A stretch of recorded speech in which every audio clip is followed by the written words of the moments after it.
Hi, this is Ruth Theresa with One Inspiring Woman, and I'm so excited to be with you guys on Friday, April 10th, 2020.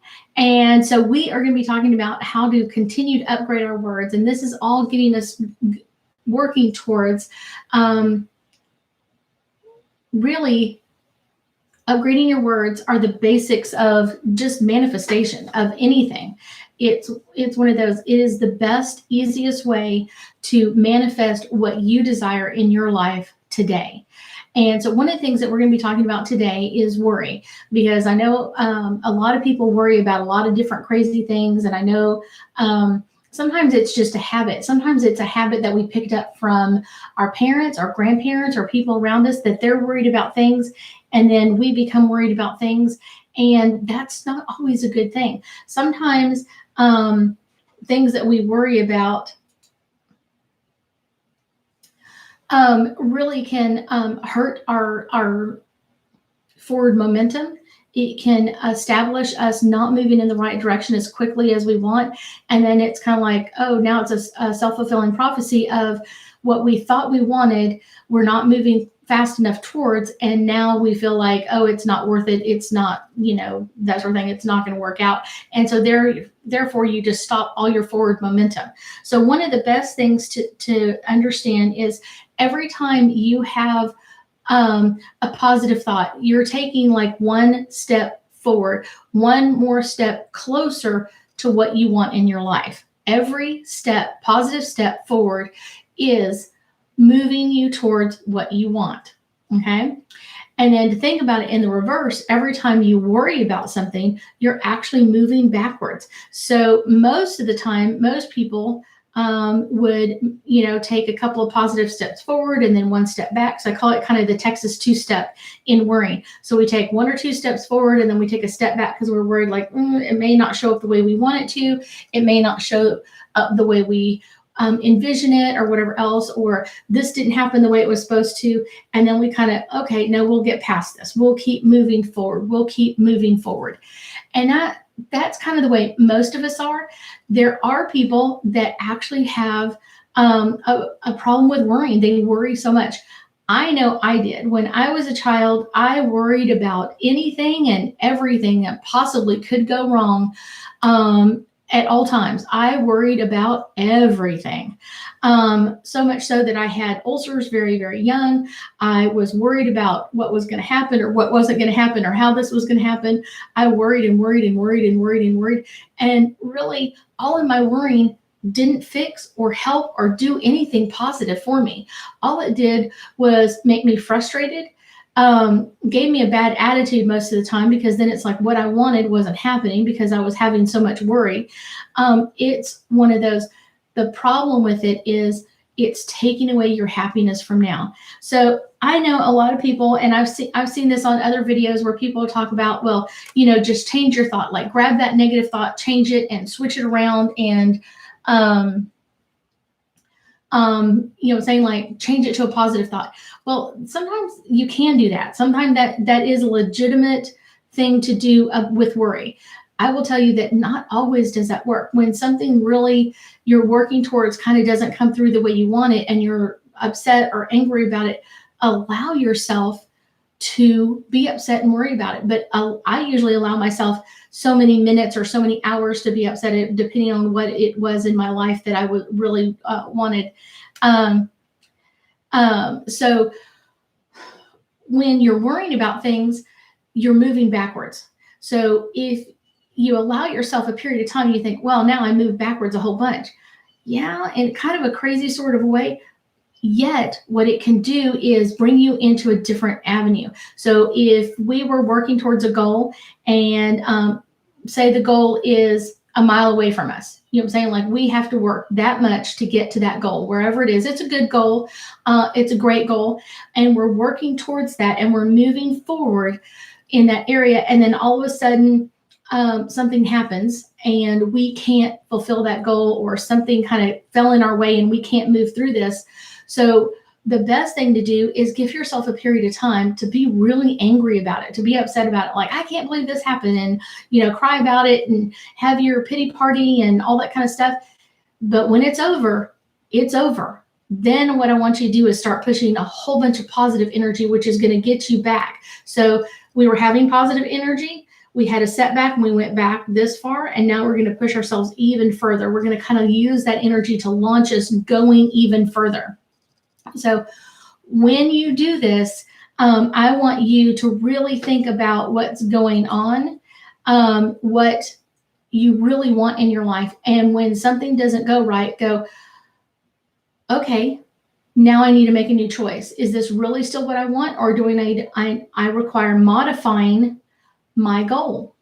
It's one of those, a path to a goal is not a straight line. It is the wiggliest, squiggliest little thing you ever saw.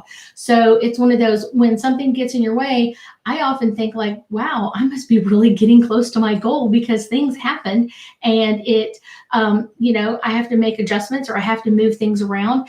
And I just think of it as a positive thing. I will sometimes go into my little pity party for a little bit, but I usually don't allow myself more than about 5 minutes. And usually about halfway through the 5 minutes, I'm like, okay, let's just go on with life. It's not even worth this. And so then that kind of propels me forward into what I really require in my life. What do I really want to push in my life?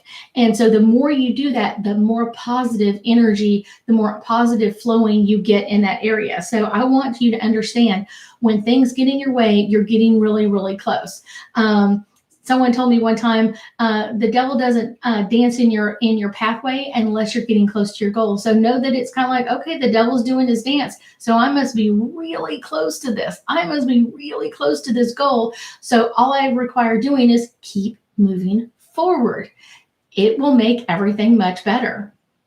If you have any questions or anything that you want to ask about worrying, or any questions you have, please post them. I'll be more than happy to answer those. But I'm going to keep talking about this because this is something like really near and dear to my heart. Like I said, I was a chronic worrier growing up. I worried about absolutely everything all the time. And so it's one of those, this is something that I try to teach my clients from time to time, but it's really positive about pushing your energy forward and getting what you want out of your life. One of the great things that we're going to be doing next week is working on vision boards. And one of the things you can start working on this weekend is, what really is your dream, or what really is your vision? What do you want in your life? It could be anything. A new partner, a new boyfriend or girlfriend. It could be a new house. It could be a new car. It could be a new pet. It could be whatever it is. It doesn't matter what it is. Get really clear about what you do want. And I don't mean like, oh, I want a spouse that's 6'2" and weighs 113 pounds and all that kind of crazy stuff. Like, not that, but like, if I want a new partner in my life, how do I want his energy to be? How do I want him to take my energy? Or how are we going to work together? Or how are we going to solve problems together? Or how are we going to work through things together? Those are the things that I really want you to get clear about. I want someone who, if there's a hard time, is not going, I can't do this anymore. We have one little block in the road and I quit. No. I want someone who's in there for the long haul. I want someone who is supportive of my own ideas, and yet is willing to go shoot them down if they're going, Ruth, this isn't realistic. This is not what you need in your life, and let me explain why. That's the important part. That's what you want in your life. You want someone who's willing to tell you the hard parts of going, this isn't going to work, and let me explain why, or this isn't going to work without this, so let's work towards that. Being a partner is what I would want in a new person. Not that I'm already married, so I already got that. Okay, so someone is asking, how do you get through grief? Grief is a period of time that I will tell people, it may not always be the time, depending on who that person was in your life. It's one of those, the closer they are to you, the longer that grieving period is going to be. And a lot of people think the first 1 or 2 years are the worst. Actually, they usually think the first year is the worst. And I always tell people it's usually the second year is the worst, because now they've been gone for longer and you almost get happy at times, and then you realize they're not with you. And so it kind of brings you into a lot of turmoil in that way. Yet it can last anywhere from 3 to 5 years. I would tell you to work with a grief counselor, but then also know that when you're doing this, you're already doing a full-time job. When you're grieving someone's loss, that is a already 8 to 5 or 24 hours a day job that you're dealing with. It's one of those, it takes a lot. Allow that to be okay. And when you're grieving, allow those puddle days to come. And I call them, they're the days that you can't get out of your pajamas and you just puddle on the floor, and it's okay. Stock up on ice cream so you'll make it through. And then at some point you'll be like, okay, I'm ready to move forward in my day, and then go and do something. Go get out and about, or call someone, or communicate with other people. So now you're ready to kind of reconnect. But you can still work on goals, but just know that you're already full-time grieving, moving towards your goal. And grieving is different from worry. They're completely different. Worry is what's going to happen next, or if this package doesn't get here on time, this is not going to happen. That's worry. If this person doesn't call me back, this is going to happen. That's worry. Grieving is, I've lost this person that I love so much in my life, and I'm not sure if I'm able to make it through. I guarantee you will make it through, but you will never be the same person you were. It's one of those, it just never happens. When someone you love passes, you're changed forever, and you will learn to get through things, but you're never going to learn how to get over it. It just doesn't happen that way. So it's an important thing to understand. I will tell you that a lot of people, when they're grieving, there's things I won't let them do with me. I won't allow them to usually do a psychic class with me, just because that's important for them to be grieving this time frame. But you still can work on your goals. You still can work towards things. You're just going to have to give yourself a little bit more of a timeline that allows for the grieving process to happen. So just know that that's important also. Any other questions about worry, anything else?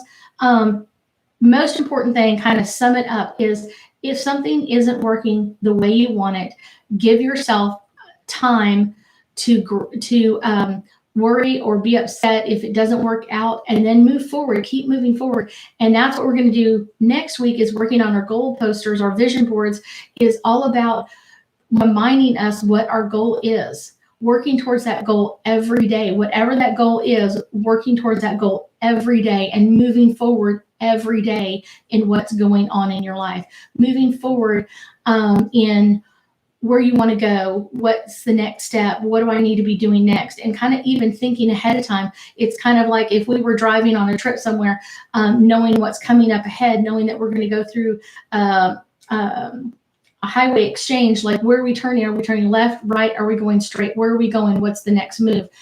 What's going on will give you that vision of where we're going. But the vision board is one that keeps you on track. It's kind of like your roadmap to where you want to go. I thank you so much for joining me for our class today, Upgrading Your Words. So if you have any questions, please post them. I will be looking at them the rest of the day as I do some other stuff and get ready for our vision boards next week. I thank you so much for joining us, and I know we'll be talking soon.